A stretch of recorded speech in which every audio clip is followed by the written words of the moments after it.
Hello friends, welcome to CA centre. Money and banking का हम topic discuss करने जा रहे हैं, जिसमें इकोनॉमिक्स का सब्जेक्ट है। इकोनॉमिक के सब्जेक्ट में जो मनी एंड बैंकिंग होती है, हमारे जीवन में प्रैक्टिकल ज़्यादा यूज होती है। जितना उतने ही ज़्यादा हम जो है कि जो अदर स्टडी और एजुकेशन की लाइफ में या कंपटीशन की लाइफ में हम प्रयोग में लाते हैं। सबसे पहले जो यहाँ पे अगर इकोनॉमिक की बात करें, इकोनॉमिक में जो क्वेश्चंस यूपीएससी या सिविल सर्विसेज के एग्जाम में पूछे जाते हैं, वो जनरली आपका 50% मनी एंड बैंकिंग से रिलेटेड होता है। यहाँ पे जो मैं मनी एंड बैंकिंग का फर्स्ट लेक्चर है ये, इसमें हम डिस्कस करेंगे बेसिक स्ट्रक्चर। इसके बाद पार्ट वाइज पार्ट हम डिस्कस करेंगे, पूरे सिलेबस को कवर करेंगे। सीए सेंटर दिल्ली यही ऑब्जेक्टिव है कि आपको करंट अफेयर विद स्टैटिक के साथ लिंक्स करके सिलेबस आपका कवर करे। एग्जाम्स में जो सवाल पूछे जाते हैं, अगर आप नोटिस करें, उसमें वही सवाल पूछे जाते हैं जो ज़्यादा से ज़्यादा न्यूज में पिछले 1.5 साल 2 साल में रहे हो। जनरली 1 साल, लेकिन मैक्सिमम आपका 2 से 2.5 साल तक का होता है, वहाँ से सवाल पूछे जाते हैं यूपीएससी के। तो इस कॉन्टेक्स्ट में हम बात करेंगे आज मनी एंड बैंकिंग को लेकर के। यहाँ पे वर्ड दिया गया है दो, मनी एंड बैंकिंग। अगर हम यहाँ पे मनी की बात करते हैं, रियल में मनी होती क्या है और बैंक क्या होती है, और इन दोनों का काम कैसे और कैसे एक दूसरे से रिलेटेड है। यहाँ पे अगर आप देखेंगे, मनी की बात करें, मनी का बात है तो मतलब ये पैसा आप देख सकते हो जो मनी है, करेंसी जो है, और बैंक देख सकते हो हाउस की तरह होती हैं जो यहाँ पे है, और ये अब इनका अगर मैं बात करूं कि किस तरह से रिलेशन होता है, तो आप बोल सकते जिस तरह से चोली और दामन का, ठीक है, और रिलेशन होता है, वैसा ही कुछ रिलेशन हम मनी एंड बैंकिंग का देखते हैं।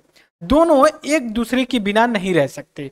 सपोज करिए यहाँ पे फिर मैं अगला लेक्चर पिक्चर दिखा रहा हूँ। यहाँ पे देखिए कोई बिजनेसमैन है या फिर कोई इंडिविजुअल है, ये अपना अमाउंट ले जा करके बैंकों में दे रहा है। तो जो ये मनी दे रहा है और ये बैंक है, जो दोनों का रिलेशन किस तरह से है, इसको मनी एंड बैंक की एक्सप्रेस करता है। जनरली मैं बात करूं, जैसे मान लीजिए मनी यहाँ पे रखी है, मनी, और ये बैंक है, ठीक है, बैंक है। अब ये क्या करती है, कैश होता है या और भी किसी फॉर्म में जो इनके पास मनी होती है, पैसा होता है, ये ले जाके बैंक में देते हैं। तो बैंक इनको रिटर्न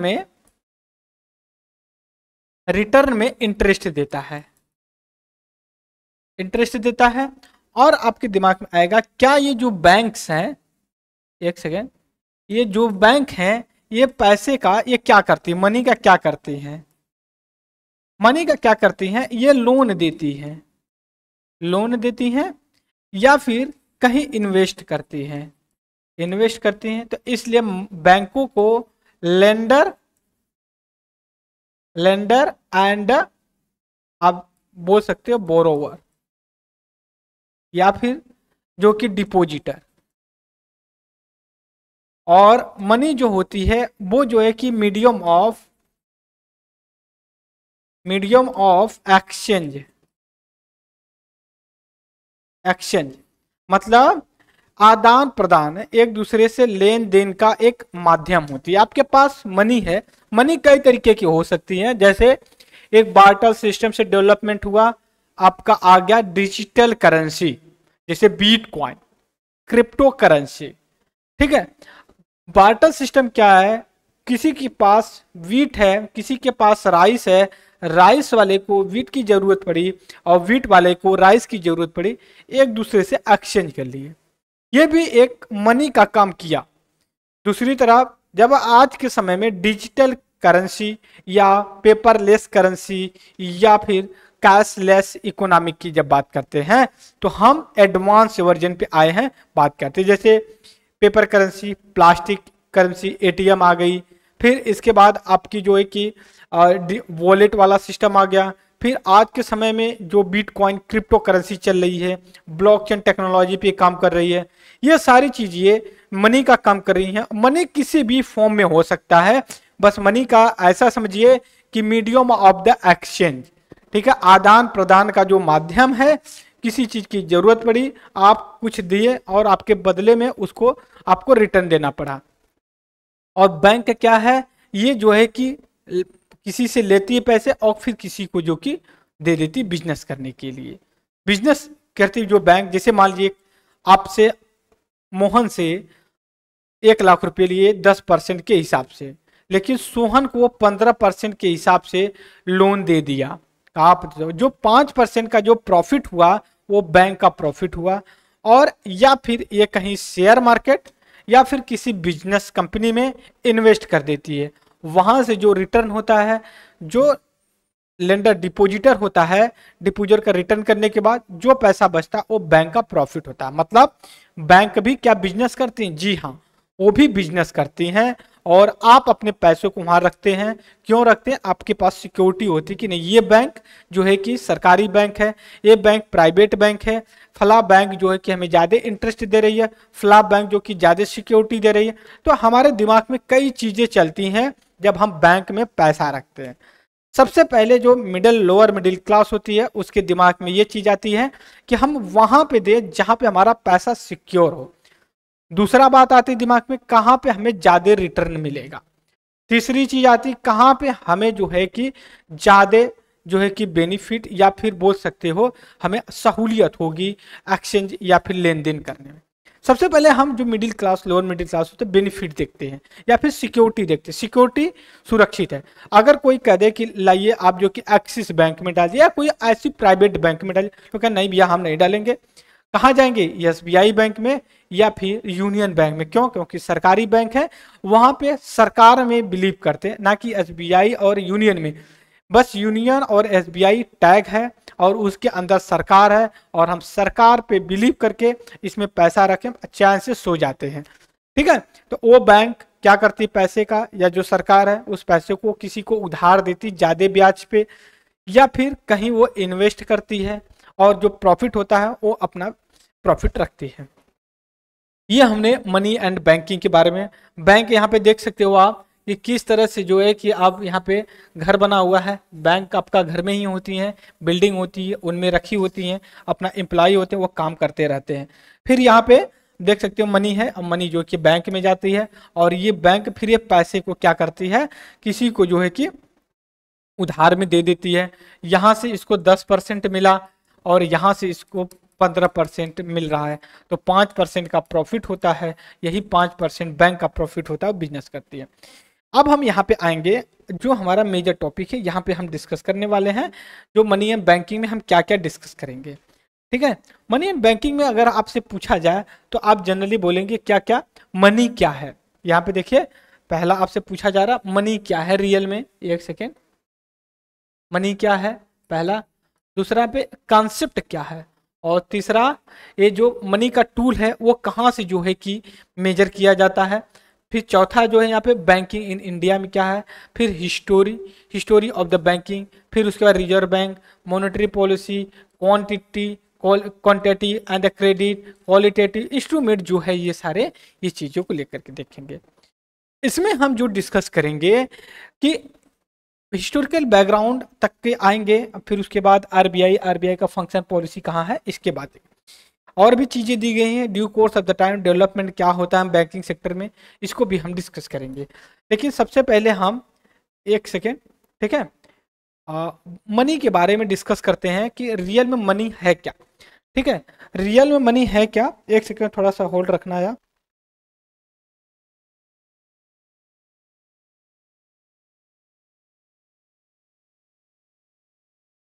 तो यहाँ पे जो हम डिस्कस करेंगे, सबसे पहले मनी के बारे में डिस्कस करेंगे। रियल में मनी का डिफिनेशन में क्या है। कोई भी चीज जो कि मनी हो सकती है, जो एनीथिंग मनी हो सकती है, जो as a medium of exchange का काम करती है, लेन देन का काम करती हो। पेपर नोट्स हो सकती है, कॉइन हो सकता है, हालांकि यहाँ पे यही दिया गया। लेकिन अगर कोई व्यक्ति गेहूं के बदले धान पा रहा है और धान के बदले जो कि गेहूं ले रहा है, तो वो भी तो एक मीडियम है ना एक्सचेंज का। अगर आप यहाँ पे वर्ड यूज करें anything the medium of exchange में काम करती है, तो ये आपका कोई भी चीज हो सकती है। ठीक है, जनरली ये नहीं कि बस नोट ऑफ करेंसी होनी चाहिए। अगर मैं कह रहा हूँ कि मैं ये पेन दे करके ये मोबाइल मुझे मिल रही है और दूसरे आदमी को मोबाइल दे करके पेन मिल दे रही, ये भी तो एक मीडियम ऑफ एक्सचेंज है। कैसे आप कहेंगे कि नहीं ये मीडियम ऑफ एक्सचेंज नहीं है? इस चीज को लेके यहाँ पे जो बात है, अकॉर्डिंग टू क्राउथर के हिसाब से, जो एक इकोनॉमिस्ट हैं, ये कहते क्या है कि मनी रियल में है क्या? एक डिफाइन, ये कहते हैं ये कुछ भी हो सकती, जनरली एक्सेप्ट जो किया जाए एज ए एक्सचेंज के रूप में, जो एक्सचेंज किया जाए, some time act is a major and the store of the value.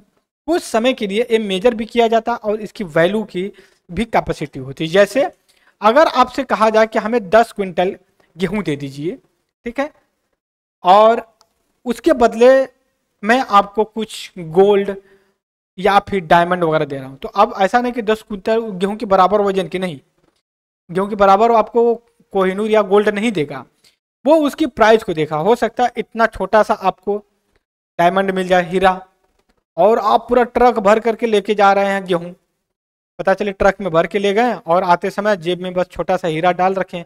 घर वाले पूछे क्या किए, उतना गेहूं, आप हीरा दिखाएंगे, कहेंगे बस एक ट्रक आप गेहूं उतना भर के ले गए और आप छोटा सा हीरा पॉकेट में भर के लेके आए। लेकिन सवाल यहाँ पे है, जो खेला ये वैल्यू की है, प्राइस की है, कौन कितना ज्यादा वैल्यूएबल होगा और प्राइस होगी। आप समझ सकते हैं डायमंड, कोहिनूर या फिर जो हीरा है और जो गेहूं का कैसे तुलना कर सकते हैं? मिल रहा है इतना ही सौभाग्य मनाइए, नहीं तो पता चले कोई गेहूं ले करके हीरा दे, ये तो मुश्किल है ना। यहां पे देख रहा है कि जो मनी है, मनी देखिए रियल में अगर हम बात करें कि कैसे हम किसी चीज को एज ए लीगल स्टेटस दे देंगे, कि हम जैसे मान लीजिए कि आप दुकान पे जाते हैं कहीं, आप कहते हैं भैया 10 किलो गेहूं ले लीजिए और हमें जो है कि ये गोल्ड जो है हमें दे दीजिए, कैन चाहिए मुझे, तो वो मना भी कर देगा, अरे यार पागल हो आप, हम लेकर के गेहूं कहाँ रखेंगे, जाइए जाइए यहाँ से भागिए, वो मना कर सकता है। लेकिन जो लीगल तरीके से वैलिड है, जिसको हम फिएट करेंसी बोलते हैं या फिएट मनी या फिएट करेंसी, उसको कोई मना नहीं कर सकता। आप मान लीजिए यहाँ हमारे पास तो कैश नहीं पड़ा है तो दिखाता आपको, 100 रुपए की नोट लेके जाइए, कोई भी दुकानदार ये मना नहीं करेगा कि नहीं मैं ये 100 रुपए की नोट नहीं लूँ। वो अलग बात है कि आप उसका न पुड़िया बना के ले गए, उसमें कुछ दिख नहीं रहा है, तो मना ही कर देगा ना, भैया क्या हमारे खुद नहीं समझ में आ रहा है, ये 100 रुपए की नोट है या फिर कहीं से आप कागज डुप्लीकेट उठा लिया हमारे सब, तो वो मना कर देगा। लेकिन जो करेंसी होती है, जो 100 रुपये 200 रुपये, जो लीगल कानून के हिसाब से, ठीक है, कानून के हिसाब से जो है कि उसको वैलिडिटी मिली है कि नहीं, ये जो है कि कानून के हिसाब से आप एक एक्सेप्टेबल है, उसमें दिया जाता है कि जो बियरर है, बोरोवर है, लेंडर है, कि हम गारंटी लेते हैं, इसको आप एक्सेप्ट करिए और उसके बदले हम आपको जो कि गारंटी देते हैं। तो जनरली यही लोग करते हैं और इस हिसाब से जो कि सारी चीजें आगे बढ़ती, मतलब जो फिएट करेंसी है उसको जो लीगल तरीके से प्रोटेक्शन मिला है, कोई रिजेक्ट नहीं कर सकता कि नहीं हम इस चीज को नहीं लेंगे, ये नोट नहीं लेंगे। जैसे 5 रुपए की, 10 रुपए की, 500 रुपए, हालांकि वो अलग है कि 2000 रुपए की नोट अब जो है कि इलीगल हो गई है सर, क्यों? क्योंकि सरकार ने कहा कि हम इसको अब नहीं मानते। 500 की पुरानी नोट्स, 1000 रुपए की पुरानी नोट्स को लेकर के तो क्या है, अब जो है कि उसको मना, क्योंकि मना कर सकते हैं, क्यों? क्योंकि सरकार ने कह दिया कि नहीं अब ये फिएट मनी नहीं है, ये लीगली कानूनी तौर से वैलिड नहीं है। लोग मना कर दे रहे थे। आप डिमोनेटाइजेशन के बारे में अगर सुने नोटबंदी का, तो उसमें यही चीज थी कि भैया आप सरकार इतने दिन के अंदर आप जो कि नहीं लेगी, आप जो कि बैंक में जमा कर दिए, बैंक के अलावा कोई नहीं ले रहा था, तो बहुत हाहाकार मचा हुआ था। फिर उसके बाद अगर सिजनोट की बात करें हैं, तो सिजनोट की जो ये वैल्यू होती है, मतलब जो फेस वैल्यू होती है और एक्चुअल वैल्यू, जैसे मान लीजिए कोई नोट 200 रुपए की, मैं यहाँ पे क्लिक कर रहा हूँ, मान लीजिए 200 रुपए की नोट है, ठीक है, यहाँ पे 2000 की मैं लिख देता, हालांकि 2000 की बंद हो गई, 2000 नहीं लिखेंगे, 200 लिखता हूँ, ठीक है, ये नोट है 200 रुपए की। इसको मैन्युफैक्चर या बनाने में एक सेकंड लिख देते हैं, बनाने में अब ऐसा नहीं है कि 200 रुपये लगे होंगे, बहुत लगे होंगे, 2 रुपये लगा होगा बनाने में, ठीक है, 2 रुपये लगा होगा। लेकिन इसकी जो रियल मार्केट में चल रही है, रियल मार्केट में जो एक्सचेंज का चल रहा है, एक्सचेंज का काम कर रही है, वो 2000 या 200 रुपए की काम कर रही है। तो जो रियल वैल्यू, फेस वैल्यू जो लिखा है 200 रुपए, लेकिन उसको बनाने में आपका 2 रुपए लगे हैं। तो मतलब कितने की प्रॉफिट हो रही है? 198 रुपए की। क्योंकि सरकार तो यही है ना, जब गजब पॉपुलेशन या जो सिटीजन्स हैं लोगों को कह दी 2 रुपए की लागत में, और ये जो कि 200 रुपए की काम कर रहे हैं। तो आप समझिए, जो बिजनेसमैन होता है, कोई चीज बनाता है 10 रुपए की, मान लीजिए छोले भटूरे खाने गए दिल्ली में, आप कहीं भी और मुखर्जी नगर या करोल बाग में, उसकी लागत आ रही है 30 रुपए, ठीक है, और वो बेच कितने का रहा है? 70 रुपए या फिर 60 रुपए की बेच रहा है। छोले भटूरे दिल्ली में बहुत फेमस है, मोमोज है, छोले कुलचे हैं। दिल्ली का मतलब ये स्ट्रीट फूड मतलब बहुत पॉपुलर है। अगर आप दिल्ली कभी आए हैं तो मैं नाम कभी जिक्र कर दूंगा, दिल्ली में कहाँ कहाँ बढ़िया बढ़िया मिलता है छोले भटूरे। वो अलग बात है कि कुछ लोग बस नाम ही है, टेस्ट कुछ नहीं होता है। तो यहाँ पे जो रियल है, मतलब कि जो सोजरिनेट की बात की जा रही है, इसमें 200 रुपए की नोट फेस वैल्यू दिखाई जा रही है, लेकिन 200 रुपए की नोट बनाने में 2 रुपए लग रहे हैं। सरकार 198 रुपए जो कि प्रॉफिट कमा रही है। तो प्रॉफिट तो कमाएगी, लेकिन ये भी चीज है ना, 200 रुपए की जो नोट है एक ही बार यूज नहीं होता है, उसको जब तक संभाल के रख सकते हो। ये खासे एक दिन में 200 रुपए की नोट 200 लोगों के हाथ से ट्रांजेक्शन हो रही है, घूम रही सर्कुलेशन। कहते हैं ना, पैसा जितना तेजी से भागेगा वो उतना ही ज्यादा जो कि पैसा आपको रिटर्न देगा। आप समझ रहे? 10 लाख रुपए लेकर के आप अपने जेब में पड़े हैं, भैया कोई छोड़ ना ले, घर पे बैठे एकदम दबा के, तो वो 2 लाख 20 लाख जो रुपये आप रखे हो उसका कोई महत्व ही नहीं है। अगर उसी को आप कहीं इन्वेस्ट कर दें तो पता चले कि 1 महीने 1 साल के बाद आपको उसका डबल मिल जा रहा है। ठीक है, आप डरिए मत, पैसे इन्वेस्ट करें, क्योंकि पैसा ही पैसे को कमाता है। जितना तेजी से सर्कुलेट करेगा उतना तेजी से आपको प्रॉफिट देगा और इकोनॉमिक को ग्रोथ देगा। आप कहेंगे इकोनॉमिक की ग्रोथ से हमें क्या लेना देना, बढ़ेगी लोग दूसरा। सर आप नहीं मानेंगे, लेकिन आपको भी कहीं ना कहीं डायरेक्ट इनडायरेक्ट जितना दूसरों को प्रॉफिट करती है उतना आपको भी इकोनॉमिक जब वृद्धि करती है, ग्रोथ करती है, आपको भी बेनिफिट देती है। ऐसा मत सोचिए कि नहीं हम 2000 रुपये क्यों मार्केट में डाले, हमें क्या प्रॉफिट है। प्रॉफिट आप डाल के देखिए, आपको 2 लाख रुपए डालेंगे आज, 1 साल के बाद हो सकता है वो 4 लाख बन जाए, 5 लाख, तो आपको प्रॉफिट हुआ ना। वो कैसे बना? अब ऐसा नहीं हो कि 2 लाख रुपए का ही कट पिट करके बना दिया, नहीं, वो सर्कुलेट की, मेहनत किया। जैसे एक आदमी है 5-5.5 फीट का, दिन भर मेहनत करता है, तो अब ऐसा नहीं कि उसकी शरीर खत्म हो जाती है। 5,000 रुपये 10,000 रुपये कमा के ला रहा दिन भर में, तो वो जितनी तेजी से मनी काम करेगी उतना तेजी से ही जो है कि इकोनॉमिक भी फंक्शन करेगी। यहाँ पे हम बात कर रहे थे मनी एंड बैंकिंग को लेकर के। इसके बाद हम जानेंगे कॉन्सेप्ट क्या है रियल में, कि मनी सप्लाई कैसे।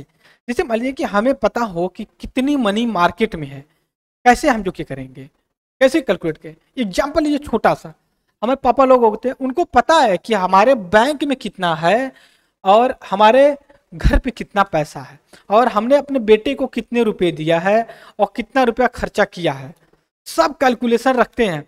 पता चले आप गए मार्केट में, पापा से 500 रुपये ले करके, अच्छा 1 किलो चीनी, दाल, चावल इतना हो गया, कुल टोटल बन रहा है आपका 498 रुपये। कहेंगे 498 रुपये बन रहा है, ठीक है, 498, तो 2 रुपये कहाँ गया? तो आप कहेंगे अच्छा हिसाब तो लगा रखे हो, ठीक है, फिर जेब में हाथ डालेंगे, फिर निकाल के देंगे 2 रुपये।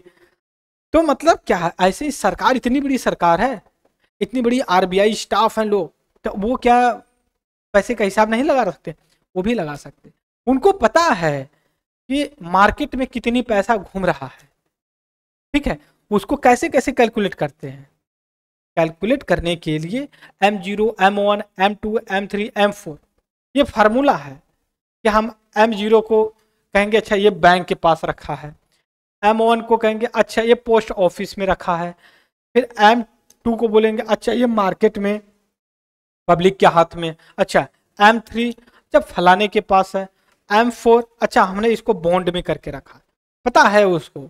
ये सारी चीजें लेकर करके ये कैलकुलेट करता है, ठीक है, मनी सप्लाई। और ये जो मनी जो सर्कुलेशन में होती है, ठीक है। अगर स्टॉक की कॉन्सेप्ट की बात करें, जो मनी सर्कुलेशन या सप्लाई की जो बात करें, उनकी बात करते हैं, जैसे जो मार्केट में काम कर रही हैं। ऐसा नहीं कि जो मतलब कि डिपॉजिट है या फिर कुछ को फिक्स करके रखा गया है बैंक के पास अपने CRR SLR के, वो नहीं।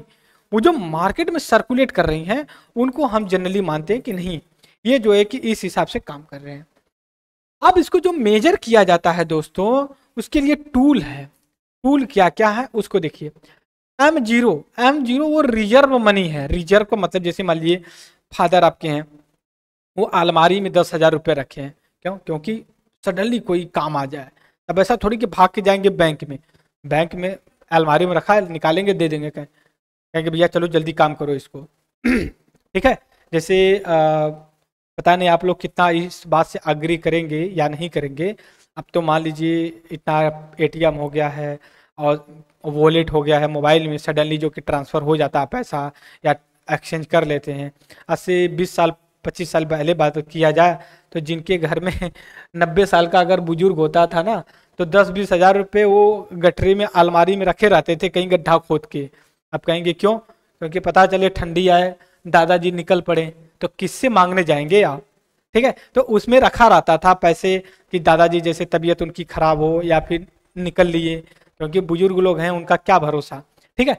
तो वो रखा रहता था पैसे। आज के ज़माने में तो नहीं पता कि लोग रखते हैं कि नहीं रखते हैं, लेकिन उस ज़माने में लोग रखते थे। क्योंकि मेरी दादी बहुत बूढ़ी हो गई थी तो उनके केस में रखा गया था, बहुत पहले की बात है।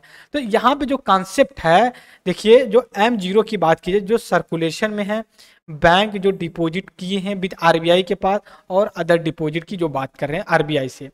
फिर उसके बाद जो M0 हो रिजर्व मनी है।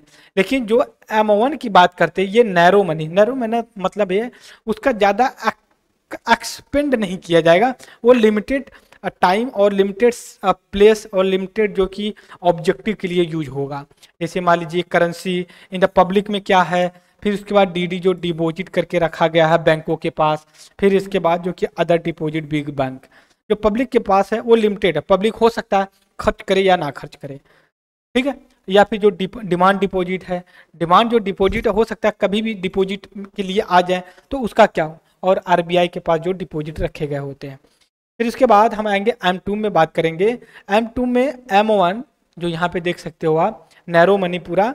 फिर इसके बाद जो कि हम करते हैं, जो पोस्ट ऑफिस में जो सेविंग होती है। हमें पता है आज बैंक इतना मतलब लोगों को रिचनेस दे दी है, फाइनेंशियल इंक्लूजन। लेकिन आज से 20 साल 30 साल 50 साल पुराना अगर बात करें तो पोस्ट ऑफिस में भी पैसे आते थे।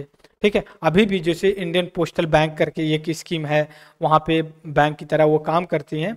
अगर आप चाहें तो उसमें दे, उसमें पैसा रहेगा और उस हिसाब से वो आगे जो कि काम करेंगे। तो उसको जो कि यहाँ पे किया जाता है। फिर उसका M3 की बात करें, जो काफ़ी ब्रॉडर मनी होती है, उसमें M1 को इंक्लूड किया जाएगा। M1 क्या है यहाँ पे देखिए, M1 जो पब्लिक में है, डिमांड डिपॉजिट बैंक के पास और RBI के पास जो है। उसके बाद टाइम डिपॉजिट जो बैंकों में है उनके साथ। टाइम डिपॉजिट का मतलब ये हो गया कि जैसे मान लीजिए कि आज हमने डिपॉजिट करवाया, FD करवाया, और हम बैंक ने कह दिया कितने साल का करवाना चाहते हैं, 3 साल 5 साल 10 साल या फिर 15-20 साल का, तो आप बताएंगे। तो उस पीरियड में बैंक अश्योर रहेगी कि जो हमारे यहाँ फलाने आदमी ने, एक्स इंडिविजुअल ने 5 साल के लिए जो FD करवाया है, ठीक है, वो पैसा लेने नहीं आएगा। तो उस पैसे मान लिया 5 लाख FD करवा लिया, 5 लाख रुपए का, तो 5 लाख रुपए का बैंक ऐसी जगह इन्वेस्ट करेगा जहाँ पे अच्छी खासी रिटर्न आएगा। ठीक है। मतलब लॉन्ग टर्म इन्वेस्टमेंट के रूप में करेगा और वहां से पैसा आएगा। लेकिन अगर इन केस बीच में जो डिपॉजिटर है, टाइम डिपॉजिट वाला है, अगर वो पैसे जा करके निकालता है, तो आप जानते हैं कि बैंक उस पर पेनाल्टी लगाती है। पेनाल्टी का मतलब 2%, मतलब जो पैसा रियल है, जैसे मान लीजिए कि 5 साल में आपका 5 लाख का 10 लाख होना है, आप 3 साल में ही ला रहे हैं, तो उस पर क्या करेगी, जो ये है 2 साल का, उसका तो इंटरेस्ट देगी, लेकिन आप 2 साल का पेनल्टी लगाएगी। 2 साल पहले ले रहे हो सकता है 5% 3% करके आपको जो कि जो 7 लाख बन रहा था वो 6 लाख दे आपको। ठीक, ये पेनल्टी होती है। तो गवर्नमेंट उसका प्रॉफिट, बैंक जो कि प्रॉफिट लेती है, जिसको ब्रॉडर मनी के रूप में कहते हैं।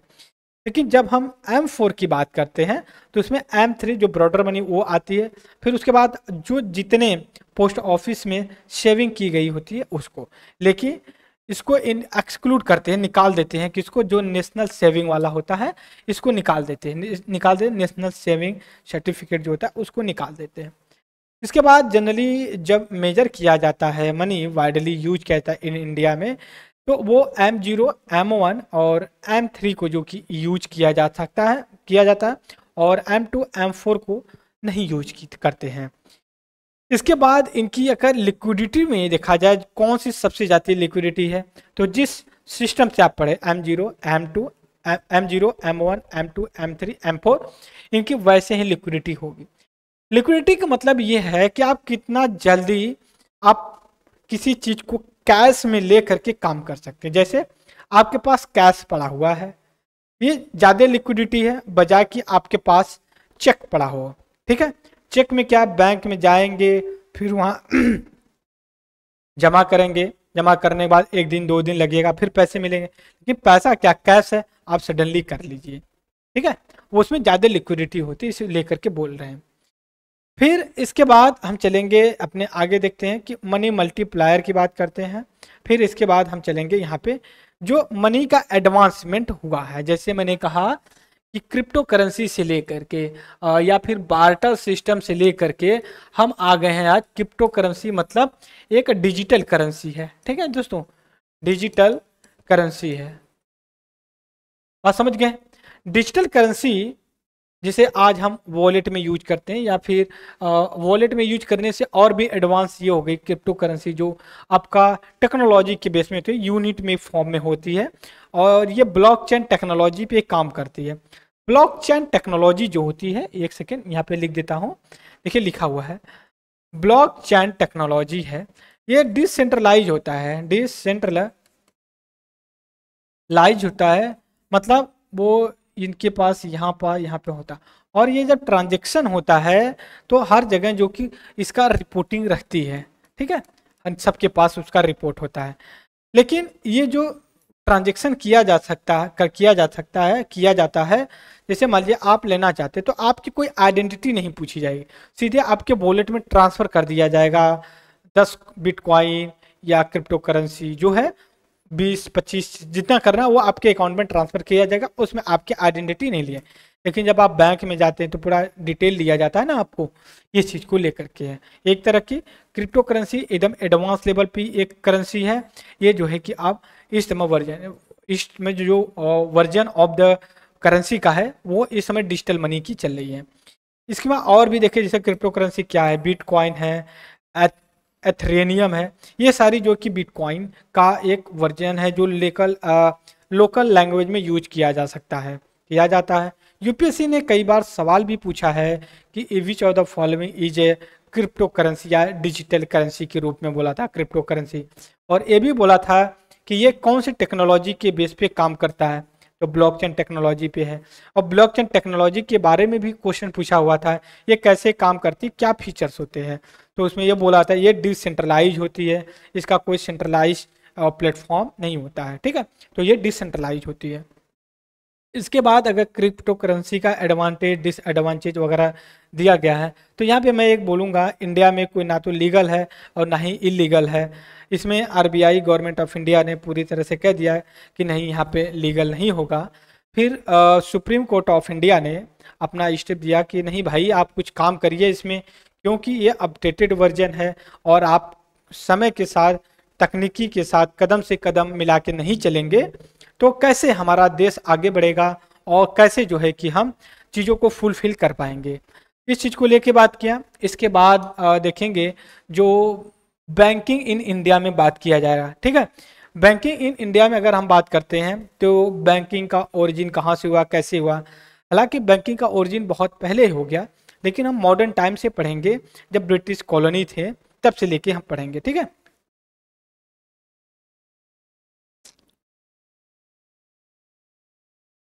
यहाँ पे यह है कि बैंकिंग को लेकर के सबसे पहले देखिए इंडिया में 1770 में किया गया, 1770 में, 1770 में किया गया। आज ये बैंक ऑफ हिंदुस्तान। ठीक है, फिर उसके बाद जो तीन प्रेसिडेंसी थी, तीन प्रेसिडेंसी मतलब आपका एक हो गया जो बंगाल था, बंगाल या कलकत्ता जो बोल सकते हो आप, ये बॉम्बे था, और एक मद्रास था जो आपका चेन्नई है। जो तीन प्रेसिडेंसी मेजर थी जो यहाँ से ब्रिटिश पूरे हुकूमत चलाती थी इंडियन सब कॉन्टिनेंट पे। मैं यहाँ पे वर्ड इंडियन सब कॉन्टिनेंट वर्ड यूज कर रहा हूँ क्योंकि जब 1947 से पहले इंडिया का जो टेरिटरी थी आप देखेंगे, पाकिस्तान भी था, बांग्लादेश भी था, और काफ़ी बड़ा था। उस चीज़ को लेके तो हम यहाँ पे इंडिया सब कॉन्टिनेंट के बारे में बात कर रहे हैं। तो जो पाकिस्तान आज का है और बांग्लादेश आज का इंडिया सब कॉन्टिनेंट है, ये पूरा जो कि ये तीन प्रेसिडेंसी से रेगुलेट किए जाते थे।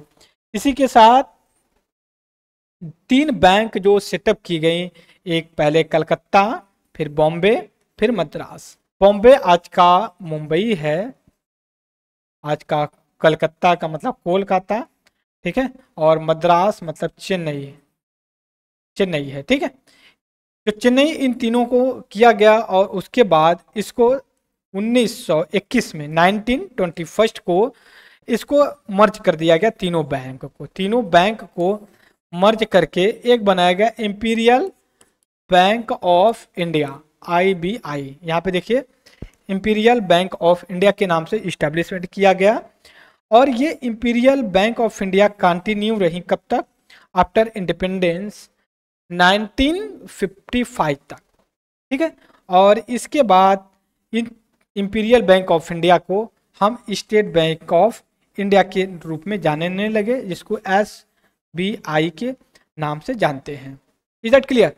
तो ये हमने डिस्कस किया कि जो कि बैंक का कैसे डेवलपमेंट हुआ। पहले यहाँ पे मैं फ्लोर चार्ट लूँगा एक, फिर आपके साथ डिस्कस करूँगा। फ्लो चार्ट में पहले बैंक ऑफ हिंदुस्तान बनी, फिर इसके बाद तीन बैंकें बनी, इसको रिप्लेस करके एक आपका बॉम्बे बना, फिर एक कलकत्ता बना, एक मद्रास बना।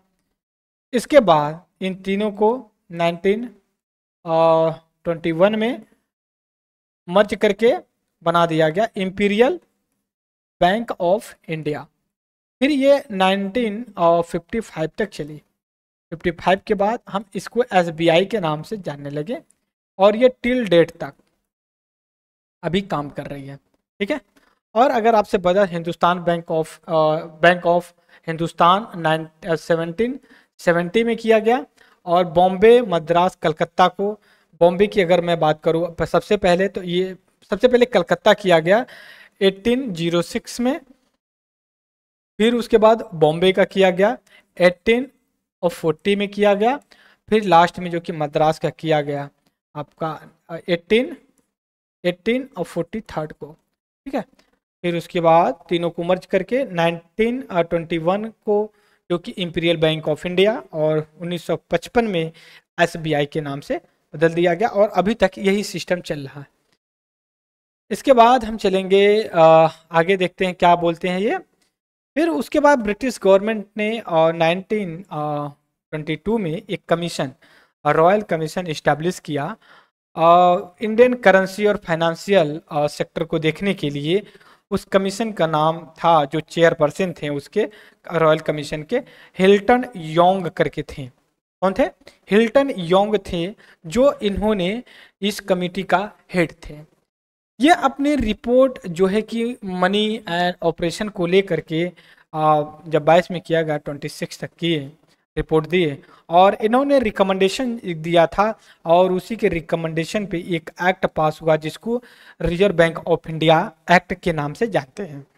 और ये जो एक्ट पास हुआ 1934 को पास किया गया, और इसी के बेस पे जब इफेक्ट में आया, जब काम करने लगा, कब? अप्रैल 1935 तक। समझ में? और इनिशियल 1935 तक जो हेड क्वार्टर था RBI का, एक कलकत्ता था, ठीक है। RBI का हेड क्वार्टर जो था वो कलकत्ता था। बात समझ गया? इसके बाद इसका कलकत्ता से हटा करके मुंबई ला दिया गया 1937 में, ठीक है। अभी तक जो है कि मुंबई में ही RBI का, आप जाएंगे जब क्या बोलते हैं चर्चगेट की तरफ, नवी मुंबई चर्चगेट, मरीन लाइन की तरफ था, आपको बहुत बड़ी एक आरबीआई की बिल्डिंग नज़र आएगी, समझ रहे हो। तो अगर आप कभी मुंबई जाएं तो वहाँ पे जो है कि आप अपने लाइफ को एंजॉय करिए, क्योंकि दिल्ली उतनी अच्छी नहीं है जितनी मुंबई का लुक आता है बढ़िया, ठीक है। ये चीज़ को देख लीजिए। फिर उसके बाद जो कंटिन्यू जो आरबीआई थी, जब इस्टेब्लिशमेंट किया गया तो आपको पता है पाकिस्तान भी इंडिया का ही पार्ट था, तो इंडिपेंडेंस के बाद जो है कि इसको किया गया, जो कि पाकिस्तान जो है कि इस्टेब्लिश किया गया, ठीक है। पाकिस्तान जब इस्टेब्लिश किया गया तो पाकिस्तान का जो कि 1948 तक काम किया, बर्मा का भी 47 तक काम किया, देखिए कुवैत का 1959 तक काम किया। इसके बाद नेशनलाइजेशन कर दिया गया कुछ बैंकों का 69 में, जब 14 बैंकों का जो है कि नेशनलाइजेशन किया गया। दूसरी बार 1980 में किया गया छः बैंकों का। इसके बाद अब जो कि nationalisation of the bank continue होता रहा। और हम यहाँ पे देखेंगे आरबीआई के बारे में। आरबीआई क्या है हमें पता है, आरबीआई जो कि हिल्टन यंग कमीशन जो इस्टेब्लिश किया गया था उसके बेस पे किया गया, RBI reserve bank of India act 1934 के अंतर्गत। और इसका फाइनेंस ईयर जो है कि आपका या फिर ऑपरेशन जो हुई 35 से किया गया। और इसके बाद ये स्टार शेयर होल्डिंग और गवर्नमेंट का लिया नेशनलाइजेशन किया गया 1949 में। और इसके बाद पूरी तरह से गवर्नमेंट की जो कि ये बैंक बन के हो गई। इसके बाद first governor of the RBI का जो रहे हैं वो ये रहे कि सर ऑसबोर्न स्मिथ रहे हैं। और पहला जो इंडियन आरबीआई के गवर्नर रहे हैं सीडी देशमुख रहे हैं। और मनमोहन सिंह ऐसे पहले आरबीआई के गवर्नर रहे व्यक्ति हैं जो आरबीआई के गवर्नर भी रहे और इसके साथ ही जो है कि प्राइम मिनिस्टर ऑफ इंडिया भी रहे हैं। इसके बाद main office of the RBI का पहली जो थी कलकत्ता में थी, हमने डिस्कस किया। अब जो कि मुंबई में कर दिया गया 37 में।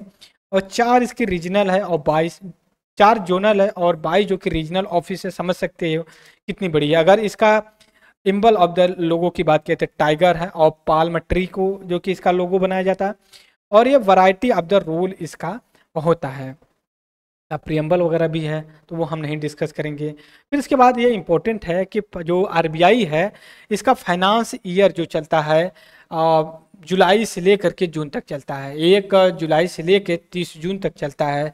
लेकिन जो गवर्नमेंट ऑफ इंडिया का होता है वो 1 अप्रैल से लेकर के, ठीक है, 1 अप्रैल से लेकर के आपका 30 मार्च तक चलता है, ठीक है। इसके बाद आरबीआई की कुछ सब्सिडरी हैं जो काम करती हैं आरबीआई के लिए। Deposit insurance and the credit guarantee corporation के बारे में करते हैं। भारतीय रिजर्व बैंक नोट मुद्रा प्राइवेट लिमिटेड है, ये भी आरबीआई की ब्रांच है। और reserve bank of information technology technical assistant देती है। Indian financial technical and alliance service के बारे में ये बात करती है। फिर इसके बाद जो आरबीआई होती है इसके जो सेंट्रल बोर्ड ऑफ डायरेक्टर होते हैं वो कई लोगों को 21 लोगों को इंक्लूड किया जाता है। 21 लोगों को जब इंक्लूड किया जाता है तो उसमें से 5 जो कि आरबीआई के गवर्नर और जो कि 4 डिप्टी जो है कि गवर्नर होते हैं। और उसके बाद नॉन ऑफिशियल भी इसके मेंबर होते हैं। गवर्नर और जो डिप्टी गवर्नर होते हैं इनका जनरली 5 साल टेन्योर होता है, 3-3 साल तक करते हैं लोग, 3-3 साल से। इनका रीअपॉइंटमेंट का जो प्रोसेस भी होता है। और जो गवर्नर होते हैं डिप्टी गवर्नर तो इनको नॉमिनेट करती है गवर्नमेंट ऑफ इंडिया करती है। प्रेजेंटली जो इसके गवर्नर हैं शशिकांत दास हैं, यही मेजर है। डिप्टी गवर्नर के बारे में उतना डिस्कस नहीं है, ठीक है। लेकिन जो हमारा अब फंक्शन के बारे में है इसको पार्ट 2 में हम डिस्कस करेंगे। आई होप कि आप इसके साथ मेरे लेक्चर के साथ कंफर्टेबल रहे होंगे कि नहीं। बेसिक से एडवांस तक हम चलेंगे धीरे धीरे। जब आगे हम पढ़ेंगे तो आप आरबीआई का और भी क्या अपडेटेड वर्जन आता है उसको करंट अफेयर विद स्टैटिस्टिक्स के साथ हम करेंगे। अब उसमें हम बताएंगे आरबीआई मॉनेटरी पॉलिसी कैसे काम करती है, क्या है, कैसे है, ठीक है। तो ये हमारा आज का लेक्चर था। सो इस लेक्चर में इतना ही डिस्कस करूंगा। तब तक के लिए thank you very much discussion. जय हिंद, जय भारत।